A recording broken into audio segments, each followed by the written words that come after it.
Grabe mga ka-dreamers, nagtitiktik nga pala sila rito ng wall ng ating dream house kasi yan nga yung paglalagyan ng downspout. Bali ngayong araw nga ho pala mga ka-dreamers ang nagtatrabaho sa ating dream house ay ang electrician. Para sa inyong kaalaman ho mga ka-dreamers, iisa lamang ang contractor ko ng electrical at plumbing. Yes po, kontrata na po yung aking kinuha para fix. Ibig sabihin ho mga ka-dreamers, sila na ang mag-i-install ng mga devices na ating ilalagay nga rito sa ating dream house. Lalo na yung mga ilaw na magpapaganda ng ating dream house at syempre yung chandelier. Tulad nga ng aking sinabi, iisa lamang yung contractor natin ng electrical at plumbing. Kaya nagtitiktik na ho sila rito mga ka-dreamers ng paglalagyan nga ng tubo. Bale kaya ho pala sila riyan ay nagtitiktik kasi nakalimutan mag-abang ng tubo. Which is dapat habang nag-aasinta ay nakapag-abang na para hindi nga umabot sa punto na nagtitiktik sila. Kaso parang nalimutan yata ng ating electrician na i-inform si foreman kung ano yung mga kailangang i-abang. Pero next time ho mga ka-dreamers sa ating second floor at third floor ay wala namang yayaring pagtitiktik kasi yaabang na nila iyan bago mag-asinta. By the way, para aware kayo ho mga ka-dreamers, kahit iisang contractor natin ng electrical at plumbing ay magkaiba naman yung kontrata na aking pinirmahan. Bale sa video nga ho pala natin na ito ay idinugsong ko na yung mga ginawa ng ating mga trabahador sa ating dream house noong last day nila. Paano ba naman ho kasi mga ka-dreamers, maikli lamang yung video na nakuha nga habang nag-aabang ng mga tubo. Kasi ho araw ng Christmas party namin nang dumating nga yung electrician. Kahit 24 na nga ho mga ka-dreamers, pinipilit ng ating electrician na maikabit yung lahat na kailangan nilang maikabit dito sa ground floor. Hindi nga laang na videohan ho mga ka-dreamers, pero may mga ibinaon din silang tubo na pagdadaanan daw iyon ng wire. Tapos mayroon ding mga ibinaon sa ating pader kaya sila nagtiktik. Bali sinusulit na nga ho pala nila na tapusin ito para pagbalik ng mga trabahador sa 27 ay tapos na sila mag-abang ng tubo. At iyon nga ho mga ka-dreamers ang dahilan kung bakit namili na nga ako ng mga gagamitin ng ating electrician kasi nga magkakabit na sila na rin. Habang busy nga ako sa pagtulong-tulong dito kahit papaano ay biglang dumating na itong tricycle na may dala nga na kawayan. Bali yan ho mga ka-dreamers yung in-order ko nga na kawayan hinahakot ng ilan nating trabahador papunta rito sa site. Yung kasing kawayan ho mga ka-dreamers ay parang gagamitin ni na foreman na andamyo pag sila ay nasa second floor pero na. Syempre magre-renta rin tayo ng mga tubo para mas matibay. Kung sa iba ho mga ka-dreamers, puro tubo yung kanilang ginamit sa atin, pinaghalo, may kukulamber, may tubo at saka kawayan. Pero hindi ko pa sure kung yun nga ba talaga ang mangyayari dahil hindi ko naman alam. Subalit huwag ho kayo mag-alala mga ka-dreamers kasi araw-araw naman akong nag-a-update sa inyo tungkol nga rito sa ipinapagawa ko na dream house. At dahil ito na nga madalas ang aking content, marami na nagsasabi na bakit daw ito palagi. Abay syempre, alangan naman ang i-content ko ay yung buhay ng ibang tao. Sabi nga sa halip na mangialam ka sa ibang tao ay mag-focus ka na lamang sa sarili mong pangarap. Sapagkat sayang ang oras na lumilipas. Aba naman tignan nyo nga ho ako riyan mga ka-dreamers, masabi lamang na ako talagay may content ay tumutulong ako kahit wala akong alam. Bali ito na nga ho pala mga ka-dreamers, nakapagtambak na sila ng graba sa kalahati nitong ating ground floor. Ay hala, babay na. Grabe mga ka-dreamers, ang dami nagtataka kung saan nga ba ako kumukuha ng pampagawa ko ng dream house.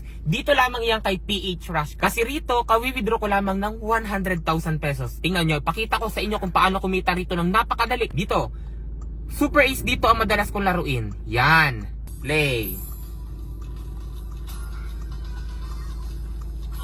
600, 400,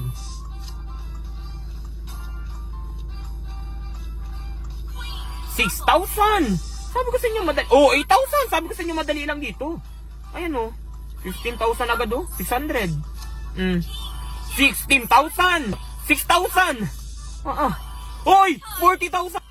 4,000. 5,000. Grabe. 3,000. Ganyan dito sinasabi ko sa inyo. 16,500. Ganyan. 6,000. Ganyan kabilis dito. Kaya yan ang sinasabi ko sa inyo. Grabe. Wow, 6,000. Grabe, ladis. Ayan.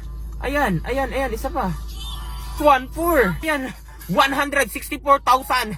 164,000. Grabe mga ka-dreamers, di ba? Napakalaki. Kaya rito kay PH Rush, napakadali lamang ng pera. Nasa comment section lang ang link kung nais nyo rin kumita ng ganitong kalaki. Ayan nga, oh. Kawi-withdraw ko lang na malaki. Mag-register at mag-deposit. Ilagay sa comment section at ang screenshot para manalo rin kayo sa akin ng 1,000 pesos.